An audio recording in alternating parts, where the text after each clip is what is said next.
Shalom Akim. First off, I'm going to start by saying all praises goes to Yahweh, Bashim, Yahushai, Bashim, Hakodash. Double honors to the apostles and the elders of the millstone. Citation goes out to the brothers out there pushing this word in all sincerity and honesty. All full elect, no one part of that number. The name of this lesson, or I'm going to entitle this lesson, do you think the laws are done away with? All right, because our people apparently do. Okay, our people being the so-called Negroes, Latinos, Native Americans, who are the Israelites according to the Bible. All right, certain of our people under, the belief system of the so-called white man, Esau, and these different heathen nations may believe that the laws are done away with. All right, real quick, this is Romans 15:4. It says, "For whatsoever things were written aforetime were written for our learning, that we through patience and comfort of the scriptures might have hope." All right, I read that again. Romans 15:4. "For whatsoever things were written aforetime were written for our learnings." Which what was written when you go into the Old Testament, all right, when you go into the laws, okay, that's talking about the acts that took place, but also the laws that are written for our learning. Okay, that we learn the ways. That we learn the ways of the Most High and the Son. Okay, Yahweh, Bashim, Yahushai. All right, the names, and that's also going into the laws. For example, all right, I'm gonna go real quick. Leviticus chapter 11, verse 3. All right, I'll start at 1. "And the Lord spake unto Moses and unto Aaron, saying unto them, Speak unto the children of Israel." All right, because the laws were given to the nation of Israel. Okay, "Children of Israel, saying, These are the beasts which ye shall eat among all the beasts that are on the earth." So now you have a dietary law. Okay, beasts, certain animals that you can eat and certain you cannot. It says, "Whatsoever parteth the hoof and is clover-footed and cheweth the cud among the beasts, that shall ye eat, like a goat." Like a goat, for example. All right, you can eat goat, an ox, for example. Those are different animals that are clover-footed, split the hoof and chew the cud. All right, now some animals, it says, "Whatsoever parteth the hoof and is clover-footed and cheweth the cud among the beasts, that shall ye eat."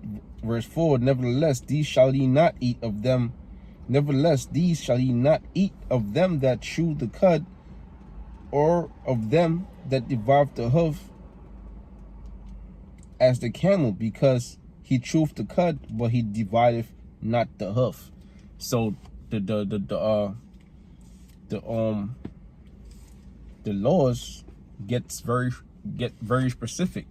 Okay, because our people will go out there and eat a camel, no problem. All right, eat swine, no problem. All right, which our people are known for dealing with swine and other unlawful foods and unlawful animals. I read that again back in Romans 15:4. "For whatsoever things were written aforetime were written for our learning." Okay, going into the laws, were written for our learning, that we through patience and comfort of the scriptures might have hope. And hope is synonymous with faith. Okay, now I'm gonna go ahead and jump from there. I'm going to Matthews, the book of Matthews, chapter 15.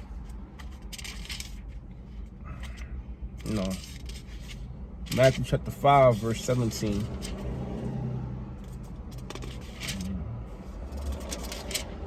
All right. This is Matthew 5, verse 17.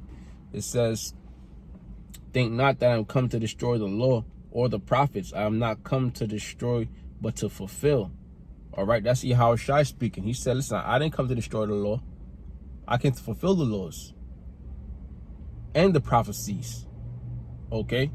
Think not that I come to destroy the law or the prophets. I am not come to destroy, but to fulfill. For verily I say unto you, till heaven and earth pass, one jot or tittle shall in no wise pass from the law till all be fulfilled. All right. So not one law is gonna be done away with. Okay. And heaven and earth is not gonna be destroyed. Okay. So some people like to say, when you go into back in Romans chapter 6, verse 14, it reads, for sin shall not. So when you go into Romans 6 and 14, it says, for sin shall not have dominion over you, for ye are not under the law, but under grace. All right. So it's, I'm going straight to the point here. So Romans 6:14, for sin shall not have dominion over you, but ye are not under the law, but under grace. Some people will say, we under grace, so the laws don't apply. You can do what you want to do. You want to eat pork, go ahead and eat pork. You want to commit adultery, go ahead and commit adultery. All right. Well, you know what? Not really adultery, but one of the main things people say that, you know, you could do if you want to do is go ahead and eat pork. All right. You could eat pork, you can eat shrimp, swan, eat whatever you want to eat.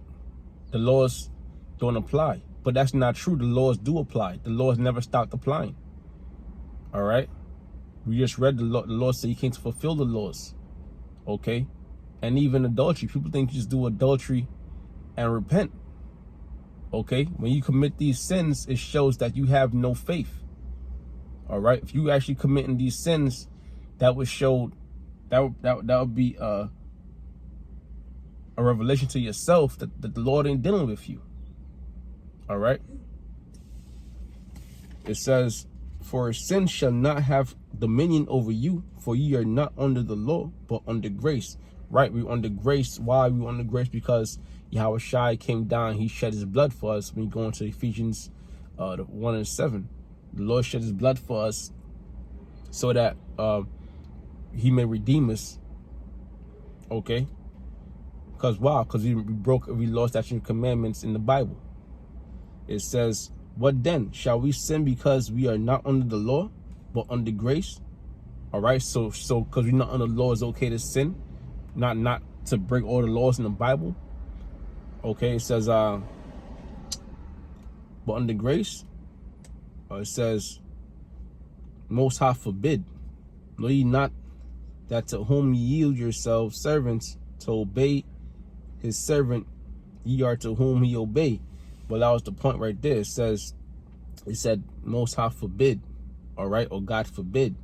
So just because the Lord sacrificed himself, all right, to redeem the nation of Israel. Because why? Because the nation of Israel broke every law, statute, commandment. So just because the Lord put you on, the Lord had mercy and put the Most High had mercy, and his Son, you know, gave us grace. That does not mean that the laws are done away with. Okay, because the laws are there for what? For order. Okay, it's an order.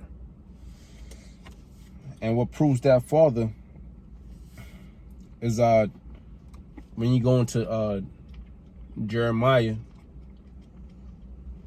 31.